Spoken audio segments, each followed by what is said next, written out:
बुला के लाए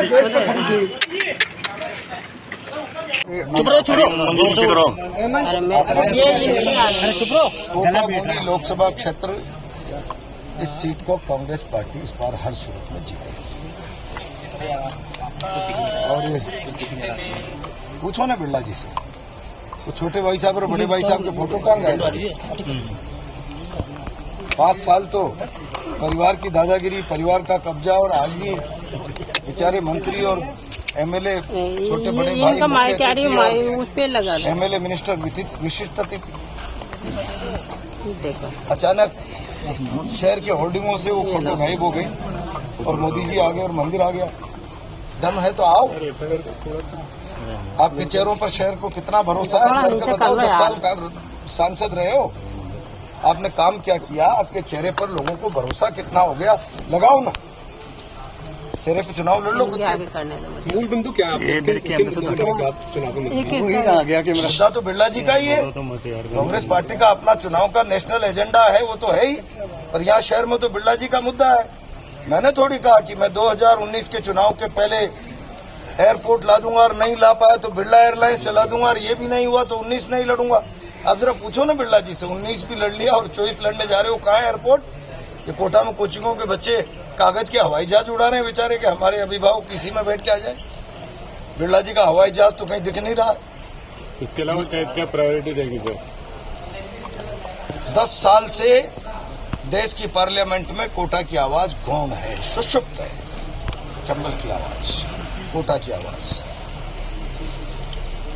मैं कोटा की एक एक बात को पूरी ताकत और जिम्मेदारी के साथ देश की संसद में उठाऊंगा,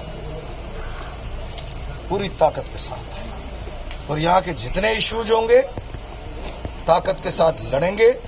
स्टेट गवर्नमेंट और सेंट्रल गवर्नमेंट उम्मीद करते हैं हमारी आएगी, हर गवर्नमेंट को मजबूर कर देंगे कोटा के विषय पर, उसके समाधान के लिए जो भी इश्यूज होंगे। थैंक यू, नमस्कार, धन्यवाद। क्या गया है आज ऐतिहासिक हमारी कांग्रेस के प्रत्याशी प्रहलाद जोशी जी ने कोटा बूंदी लोकसभा क्षेत्र से नामांकन दाखिल किया है। तमाम कांग्रेस पार्टी के नेता कार्यकर्ता बड़े जोश के साथ, बड़े उल्लास के साथ, बड़े उत्साह के साथ में हमने नामांकन दाखिल कराया है, और हमने संकल्प लिया है कि जिनकी कलम से हमारे नेता राहुल गांधी जी का सदस्यता लोकसभा से निरस्त की गई, जिनकी कलम से 150 हमारे चुने हुए सांसदों को बाहर निकाल करके गुपचुप में कानून पारित कराए गए, जिन लोगों ने 10 साल तक विकास की बात नहीं करके केवल और केवल तानाशाही की बातें करी, संवैधानिक संस्थाओं का दुरुपयोग किया, संविधान को तोड़ने की बातें की, आरक्षण खत्म करने की बातें की, नेताओं को क्रेज करने का काम किया, प्रताड़ित करने का काम किया, और जो हमारी सरकार ने 5 साल में अच्छी योजनाएं, जो जनहित की योजनाएं थी, उनको अब 4 महीने से बंद करने का काम कर रहे हैं। मोदी जी 70 साल का हिसाब मांगते हैं, लेकिन इस 10 साल का कोई हिसाब नहीं दे रहे हैं। और यहाँ के भारतीय जनता पार्टी के प्रत्याशी ओम बिरला जी भी यहाँ पर 10 साल का कोई हिसाब नहीं दे रहे हैं। और हमारे नेता आदरणीय शांति धारीवाल जी ने और सब ने मिलकर के यहाँ पर इतने ऐतिहासिक विकास के काम कराए हैं जो 100 साल में नहीं हुए। मैं समझता हूँ कि इन सब हमारे 5 साल के कार्यकाल के विकास के काम, प्रहलाद गुंजल जी की जो साफ स्पष्ट और ईमानदार छवि, और जिस प्रकार से ये जनता के लिए, गरीबों के लिए दास बनकर के सेवा करते हैं, और हम सब एकजुटता के साथ में, और राहुल गांधी जी की भारत जोड़ो न्याय यात्रा और भारत जोड़ो यात्रा के जो मुद्दे हैं, उन सब को लेकर के हम लोग जनता के बीच में जाएंगे।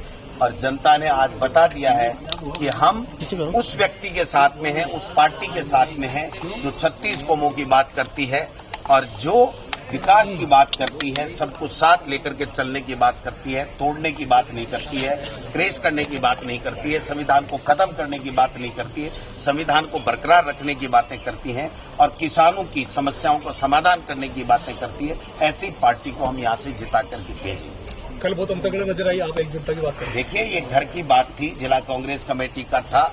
इनके मन में काफी वर्षों से एक दूसरे के खिलाफ चुनाव लड़ते आए हैं, तो राजनीति में अपनी अपनी पार्टी के हिसाब से सब व्यक्ति बात करते हैं।